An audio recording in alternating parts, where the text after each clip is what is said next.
we just had a discussion about sort of what's happening in the housing market right now. Let's just talk about for would-be buyers and longtime renters like myself. How high should people actually consider going in securing their first home? I mean, should they just be putting down, outbidding everybody else? Is that really the guidance that you would give? At the moment, it's such a tough market given the fact that the pandemic created the hottest housing spike in appreciation that we've seen in the country's history.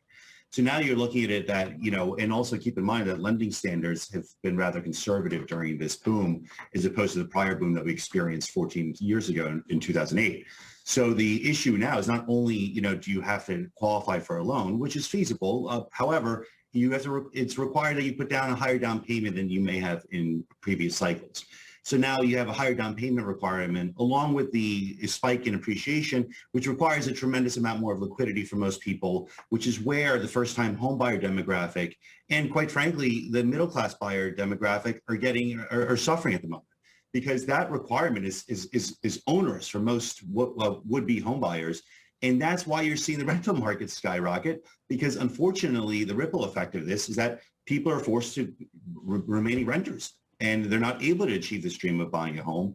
And it's almost a perfect storm in a sense. And that's what me and Jen were talking about. In our working life, it's been more reasonable to rent, working in a big city, working closer to our jobs, and not being able to afford a house or a mortgage, right? So when you're looking at rents going up, what's more worth it? What is more affordable, Pierre, when it comes to figuring out whether you can afford to pay rent or afford a mortgage?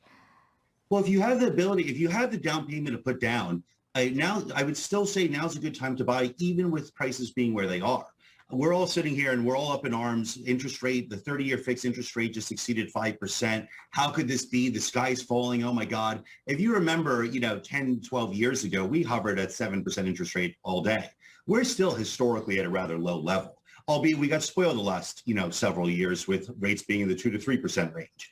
So if you have the down payment, and the reason I say it's still a good time to buy, because as opposed to paying rent, which provides no equity whatsoever, just money that goes away, you are still building equity in a home. And for most Americans, owning a home is the greatest asset or greatest method of building wealth that they'll have in their lifetime. But Pierre, that sounds so nice, except so many millennials have, credit card debt at 20%, have student loans at 6% or higher.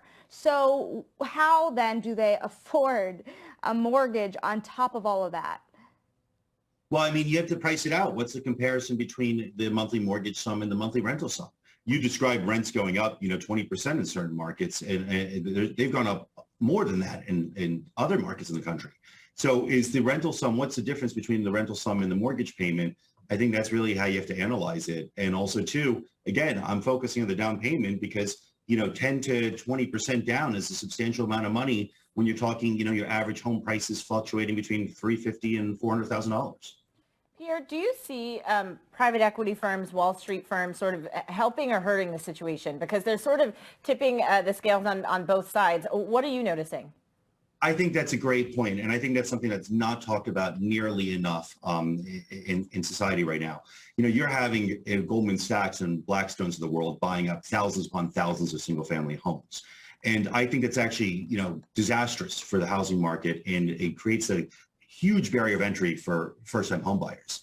The investment banks, quite frankly, I think they should be regulated in terms of their investment in single-family homes. I don't think the whole idea of owning a home is to enrich Wall Street as opposed to providing your average American with a method of building wealth. I have a question.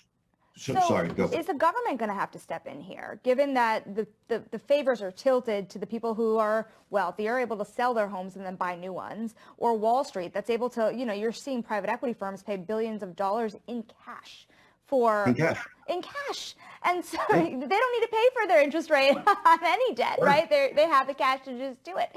So is the government going to have to step in here in any ways to make housing more affordable and the scales tilted more towards, that middle and lower income American? It's funny. I traditionally, I'm not a huge fan of overregulating the economy. In this instance, I couldn't agree with you more. I do think the government has to step in and regulate the investment banks and private equity firms, because if they don't, I really don't see an end in sight for, again, would-be first-time home buyers in the middle class for being able to get into the market. They have such an abundance of cash. Like you said, how do you compete with, if you want to go bid on a $350,000 house and you have 10% to put down and it took you years to save that 10%, and you go in with a mortgage and here comes Goldman Sachs buying in cash. I mean, good luck to you. How you have no chance of winning. So it's certainly a topic that needs to be addressed. Yeah, it's just Gen Z and millennials just wave the white flag because there's no way you can win at that point. Pierre, maybe you can leave us with a bit of good news for longtime renters at this point in time. I mean, we talked about regulation potentially coming down the road, but what do you see sort of on the horizon that would-be buyers can maybe latch onto for their own prospects? No, honestly, I would still look at this, even with the rate increases, is a historic low rate. And I would use this as an opportunity if you can to get it. I do, right now, we've seen rates go up 200 basis points, or more than 200 basis points in the last 9 months. So in the trajectory is showing that we're going to continue going down this path. No one knows what the end outcome is going to be. But again, relatively speaking, it's still at a historic low.